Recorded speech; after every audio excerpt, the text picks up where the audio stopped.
Good morning students. आज के इस वीडियो में हम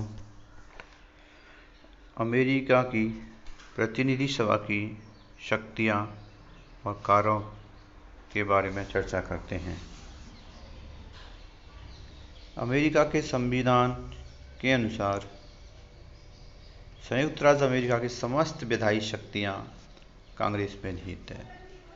हम वैसे भी जानते हैं कि समस्त जो भी विधायी शक्तियां होती हैं वो अमेरिका में कांग्रेस में निहित है, जिनका प्रयोग प्रतिनिधि सभा और सीनेट समान रूप से करती है, क्योंकि प्रतिनिधि सभा और सीनेट कांग्रेस के दो सदन हैं और ये दोनों ही प्रतिनिधि सभा और सीनेट विधायी शक्तियों का प्रयोग समान रूप से करती हैं। इस प्रकार प्रतिनिधि सभा की मुख्य शक्ति कानून निर्माण से संबंधित ही है, किंतु इसके अतिरिक्त भी उसके द्वारा कुछ अन्य कार्य भी किए जाते हैं जो निम्न प्रकार से हैं।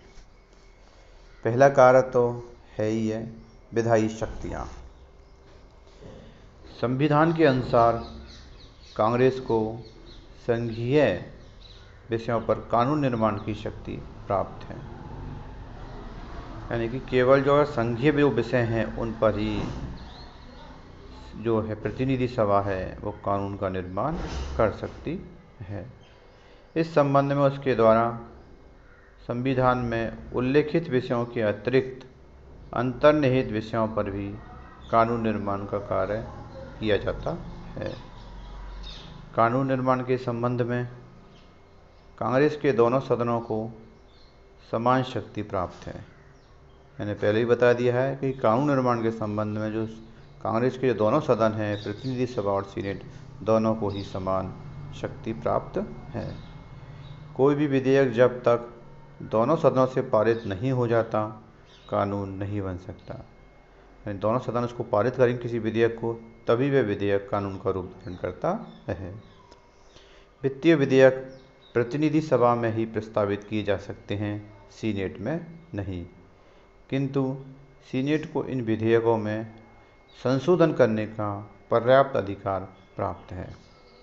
ऐसा प्रतीत होता है कि संविधान निर्माता कानून निर्माण के क्षेत्र में प्रतिनिधि सभा को सर्वोपरि स्थिति देना चाहते थे, किंतु कालांतर में कानून निर्माण के क्षेत्र में भी सीनेट ने प्रतिनिधि सभा के समकक्ष ही और व्यवहार में कभी कभी शक्तिशाली स्थिति प्राप्त कर ली है। तो इस प्रकार से जो विधायी शक्तियाँ हैं, कानून निर्माण संबंधी शक्तियाँ हैं, वो कांग्रेस के दोनों सदनों ही द्वारा समान रूप से की जाती है।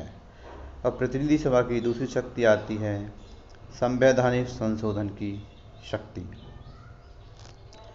अमेरिकी कांग्रेस के दोनों सदनों द्वारा अपने 2/3 बहुमत से प्रस्ताव पारित कर संविधान में संशोधन प्रस्तावित करने का कार्य किया जाता है।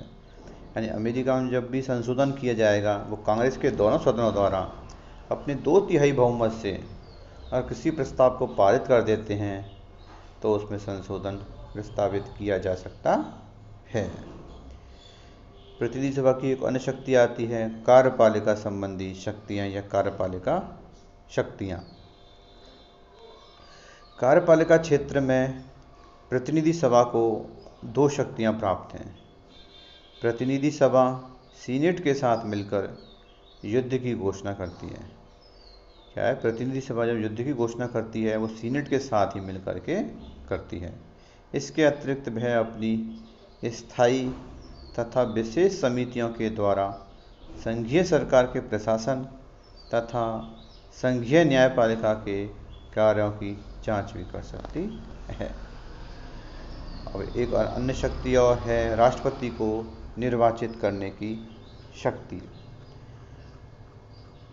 राष्ट्रपति का चुनाव निर्वाचक मंडल के द्वारा किया जाता है, परंतु यदि किसी भी उम्मीदवार को निर्वाचक मंडल का पूर्ण बहुमत प्राप्त न हो तो प्रतिनिधि सभा प्रथम 3 प्रत्याशियों में से किसी एक को राष्ट्रपति निर्वाचित करती है।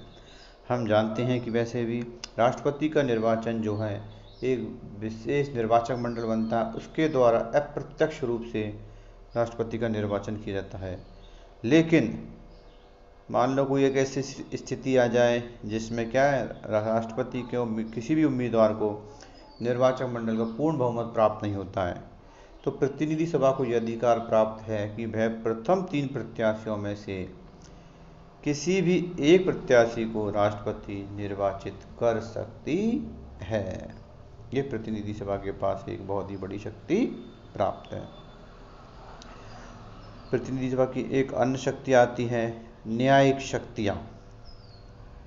न्यायिक शक्ति के अंतर्गत प्रतिनिधि सभा राष्ट्रपति, उपराष्ट्रपति एवं अन्य संघीय अधिकारियों के विरुद्ध महाभियोग का प्रस्तावित करती है, जिसे सीनेट द्वारा निश्चित प्रक्रिया के आधार पर स्वीकार कर लिए जाने पर संबंधित अधिकारी को उसके पद से हटा दिया जाता है।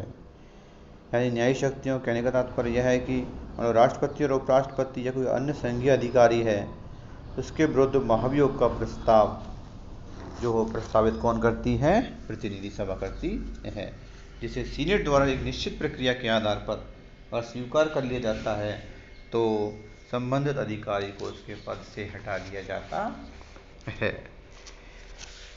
अब आती हैं प्रतिनिधि सभा की कुछ अन्य शक्तियाँ। प्रतिनिधि सभा को कुछ अन्य शक्तियाँ भी प्राप्त हैं।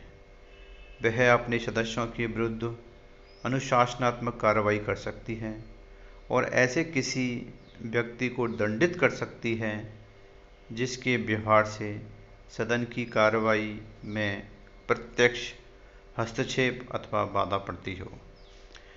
प्रतिनिधि सभा को अपनी कार्यप्रणाली के संबंध में नियम निर्माण का अधिकार भी प्राप्त है। यह सभा अपने सदस्यों के लिए योग्यताएं निर्धारित कर सकती है और उसके चुनाव संबंधी विवादों का भी निर्णय कर सकती है। यदि सदन 2/3 बहुमत से किसी सदस्य को दोषी ठहराए तो उसकी सदस्यता समाप्त हो सकती है। इस प्रकार हम देखते हैं कि अमेरिका के संविधान में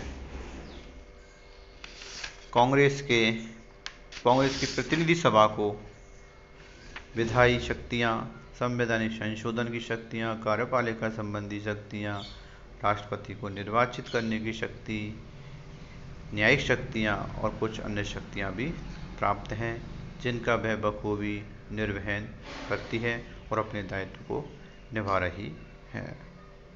धन्यवाद।